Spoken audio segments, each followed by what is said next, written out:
Hello everyone, welcome back to my channel. शिक्षक नियोजन counselling को लेकर शिक्षा विभाग ने किया बड़ा बदलाव। अब इस दिन जारी होगा काउंसलिंग।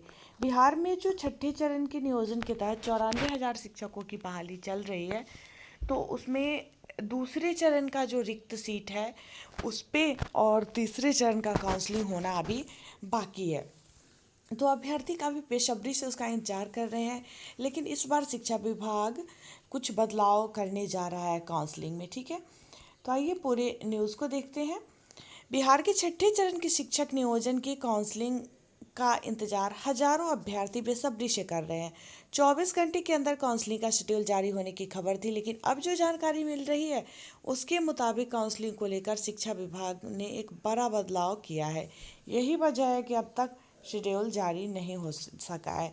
सूत्रों के मुताबिक पहले शिक्षा विभाग ने दूसरे चरण के बाकी बचे सीटों पर काउंसलिंग का निर्णय लिया था और इसी के तहत काउंसलिंग का शेड्यूल जारी होना था। तो पहले से आप लोग जान रहे हैं कि दूसरे चरण से जो सीट बचा था उस पे काउंसलिंग होना था पहले, लेकिन इसके बाद अब शिक्षा विभाग ने निर्णय लिया है कि न सिर्फ दूसरे चरण की बल्कि बाकी की सभी सीटों पर भी एक साथ काउंसलिंग होगी।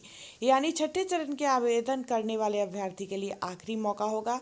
अब बाकी बची करीब 50,000 से ज़्यादा सीट है, जिसके लिए सितंबर के आखिरी हफ्ते में और अक्टूबर में मतलब काउंसलिंग जो होगी, इसके लिए शेड्यूल 1 से 2 दिन में जारी हो सकता है।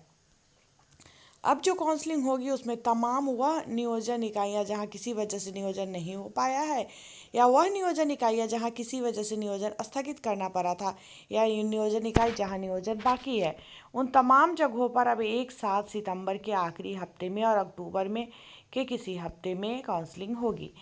इन सब के बीच यह खबर है कि पंचायत चुनाव के आचार संहिता की वजह से शिक्षक नियोजन की काउंसलिंग पर असर पड़ने की संभावना जो है वो कम है, क्योंकि काउंसलिंग की प्रक्रिया पहले से चल रही है।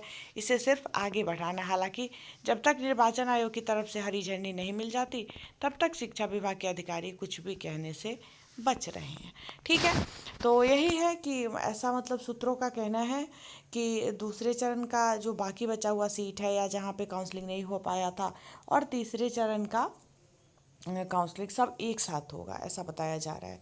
तो चलिए आगे जो भी अपडेट आता है मैं आप लोगों को अपडेट करूँगी। आचार संहिता के बारे में बताया जा रहा है कि उसका असर नहीं पड़ना चाहिए, लेकिन फिर भी चुनाव आयोग की तरफ से जब तक हरी झंडी नहीं मिल जाती है तब तक शिक्षा विभाग के अधिकारी कुछ भी बोलने से बच रहे हैं। तो चलिए मैं मिलती हूँ फिर नेक्स्ट वीडियो में, तब तक के लिए बाय बाय।